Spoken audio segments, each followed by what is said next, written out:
Aucun fruit, légume, ni aucune céréale n'y échappe plus désormais. Dans ce laboratoire, on traque les résidus de pesticides souvent très résistants. Laver les légumes ne suffit pas à les éliminer. On a des pesticides de contact. Ce sont des pesticides qui restent surtout sur la surface des fruits ou des légumes. Et on a aussi un deuxième groupe, ce sont les pesticides systémiques. Et ce sont des pesticides qui vont pénétrer dans les denrées alimentaires, dans les fruits et les légumes. Parmi les fruits les plus contaminés, les raisins, poires, cerises, pommes ou même kiwis. Et côté légumes, tout ce qui comporte des feuilles, céleri en branches, laitue ou encore épinards. Mais les céréales aussi sont concernées, avec parfois quelques surprises lorsque l'aliment vient de loin. C'est le cas du riz par exemple. On a des pesticides qui sont autorisés en Inde, en Latine-Amérique ou partout dans le monde, mais qui ne sont pas autorisés ici en Europe. Alors ça veut dire qu'il peut y avoir des difficultés avec la législation européenne qui est très stricte. Très stricte, et pourtant on retrouve des substances interdites dans certains produits de consommation courante comme ces haricots verts importés d'Afrique. Ils font partie de l'inquiétante étude menée par cette association il y a quelques mois, intitulée Menu toxique.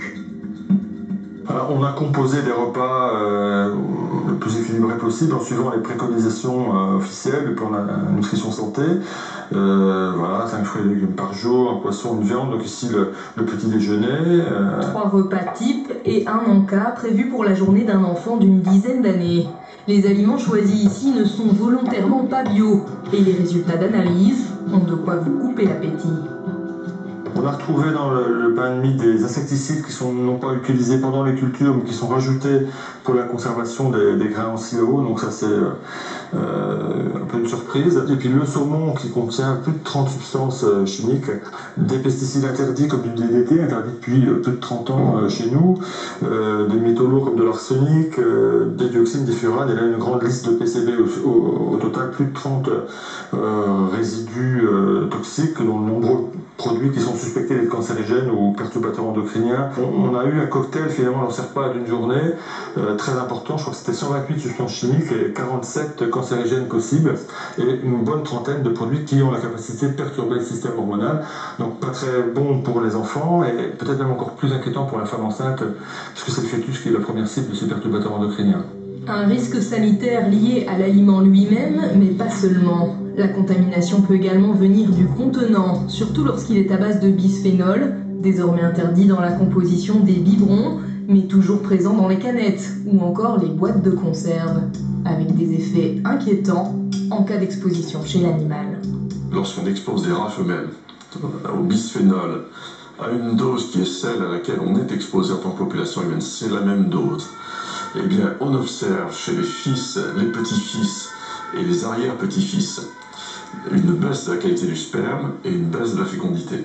Source d'angoisse supplémentaire, les substances toxiques peuvent migrer lors d'une cuisson, au contact d'une bouilloire en plastique par exemple, ou lorsqu'on chauffe des barquettes au micro-ondes, en particulier lorsque les plats contiennent de l'huile qui facilite les transferts. Selon les écologistes, il faut absolument revenir à des matériaux plus sains si l'on veut limiter l'épidémie de maladies chroniques constatées à travers le monde. Le cancer progresse, les atteintes de la reproduction progressent, le diabète, l'obésité progressent. Bon, tout ça vient d'un ensemble de causes, mais notamment cette imprégnation chimique, depuis une cinquantaine d'années, joue un rôle extrêmement important qui a été très très sous-estimé. Devant l'inquiétude des Français, le ministre de l'Agriculture vient tout juste de commander une étude supplémentaire sur les résidus chimiques présents dans 4800 aliments courants.